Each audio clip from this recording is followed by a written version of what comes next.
This right here is where I was working maybe a month or so ago, trying to get rid of that fence.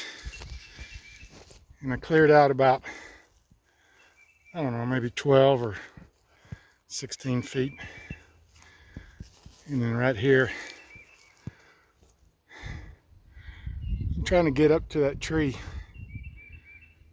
You can see all that fence is just buried in that mangled mess. But right now I got up to that pole that's leaning. And I don't know if you can see it. If I get closer, maybe you can. Can you see that fence in there?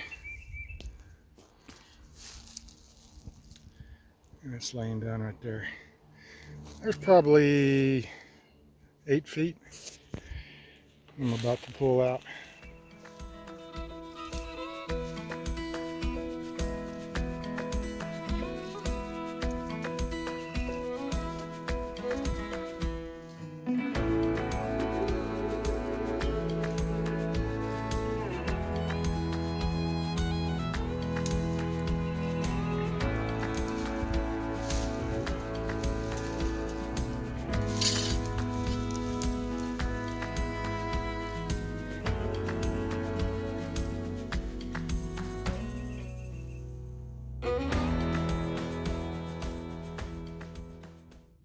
I've been working for about an hour on the fence line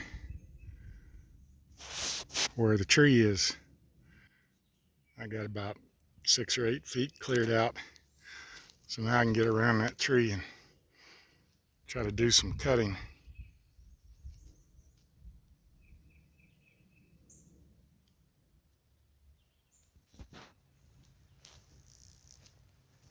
This is a small chainsaw, but it's all I got. I'm going to see what I can do with this tree.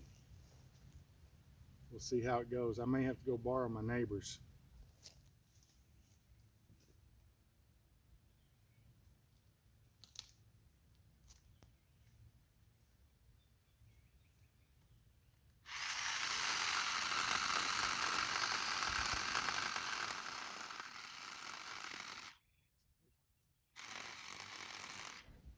So I wasn't very far into cutting this tree when I realized I brought a butter knife to a steak eating contest. The blade was just too short. Even though I had sharpened the chain, it just wasn't cutting good enough. The tree was really hard. I thought it was a little bit more rotten than that, but it wasn't.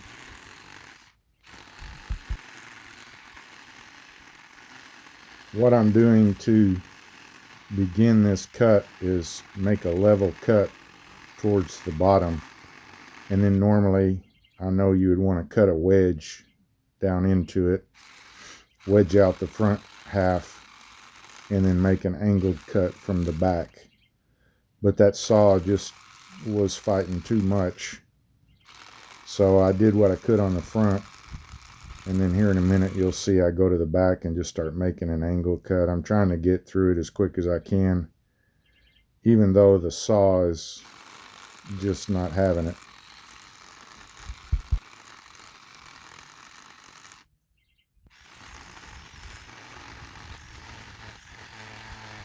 Here I know it's kind of hard to see, but I started making the angled downward cut on the back side.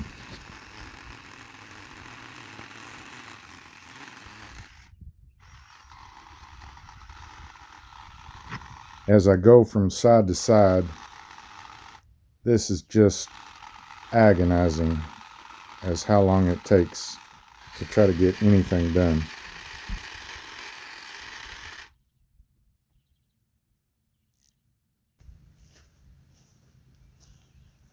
So I know I'm not cutting this the proper way. That's about all that little saw can do. That tree is hard. So I'm going to put a wedge in it, keep cutting.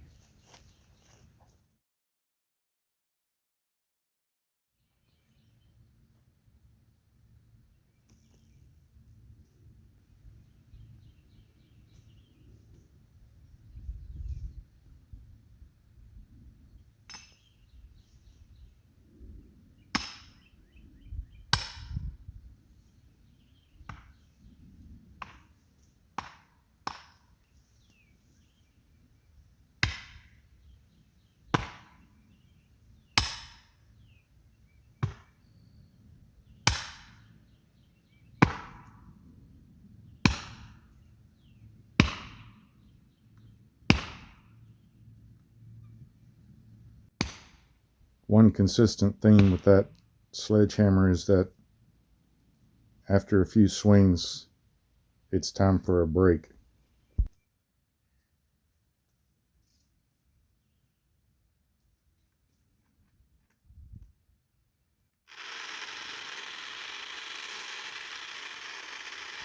One thing that I noticed as I got onto the back side of that tree and started cutting after I put that wedge in there is that the saw just wasn't acting right. You'll see here in a minute that I think it just gave up.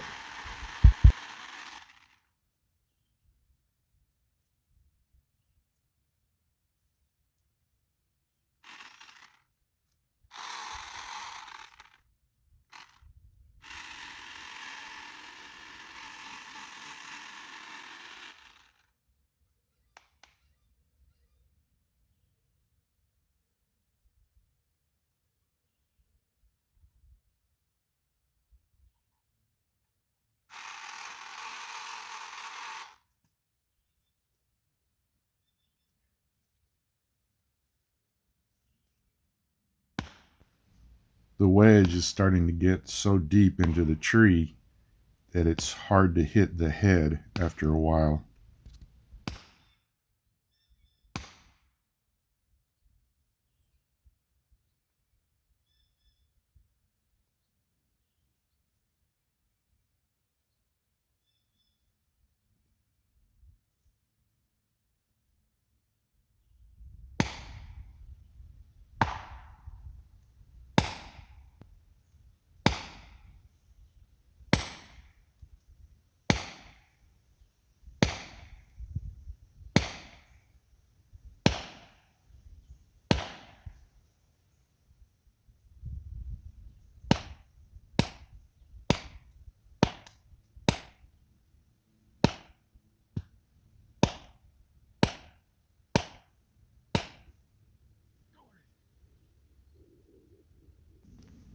This whole process took about 2 hours when it probably should have taken 10 to 15 minutes.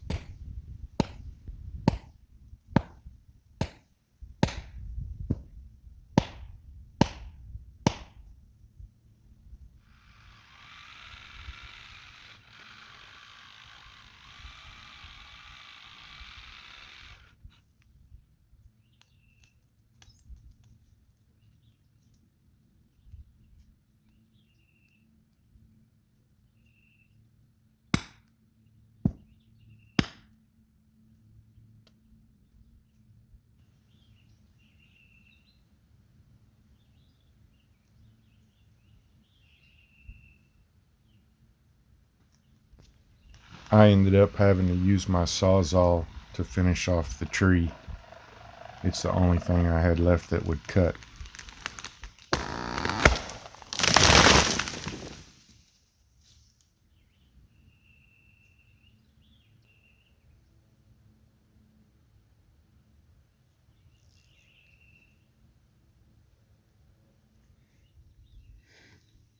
That thing was dead, but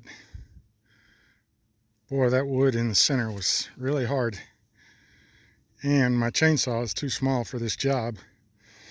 I burned it up, and I didn't want to go home with my tail between my legs, so I used that wedge, and I used my Sawzall and a sledgehammer, and I was able to get it down. So you can see I probably cut, what is that, about maybe 3 inches by 6 inches left. Anyway, it's down. So I think in the video I mentioned that I ruined my saw, or I stripped something out. It was still running, but it wouldn't power the chain properly. It kept dying out. So I came home and I split it open and took it apart. And I found this piece in here, which is the motor. And it's got some kind of little transmission that gears the gears the power from the motor up to the little shaft. This thing. That's what on the outside what you would see that the chain wraps around. And I split this open and took it apart, and it came into here, and this goes inside. See if I can do it. It goes inside there like that, and you can see right, I can't, my finger's so big. There we go. Okay, right in here, there's about 1, 2, 3, 4, 5, 6 teeth that are still good, and you can see all these other ones are just stripped plumb out. And then over here you can see the gear, the metal shavings and all the oil. And then inside of this case you can see more of the same right here, all the stripped out stuff. So this gear has to be replaced. And I got online, you for a lot of machines and mowers and wash machines and who knows what all, you can punch in a model number and you can order parts. But I tried and I can't, none of the websites seem to recognize the model number to this unit, or if they do, they just say that absolutely nothing is available. So I'm sure this part exists somewhere, but I have not been able to find it in my short investigation.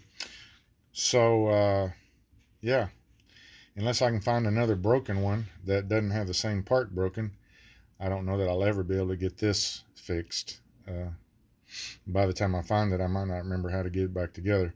But I have managed to find one on eBay that was just a little more than I paid for this one, and more reasonable than I can find it at other locations. So I did. I bought another one, and I know this is a tiny chainsaw, but what I like about it is the fact that it's very portable, very handy to have in remote places.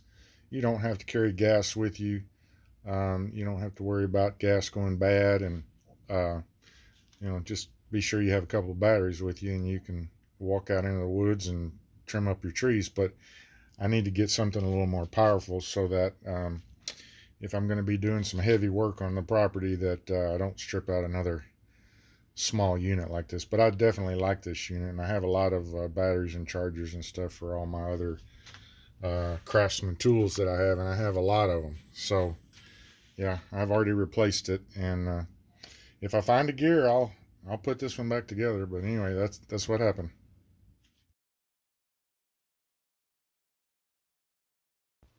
In this picture, you can see the tree stump on the left, and you can see the area where the house may eventually go is starting to open up.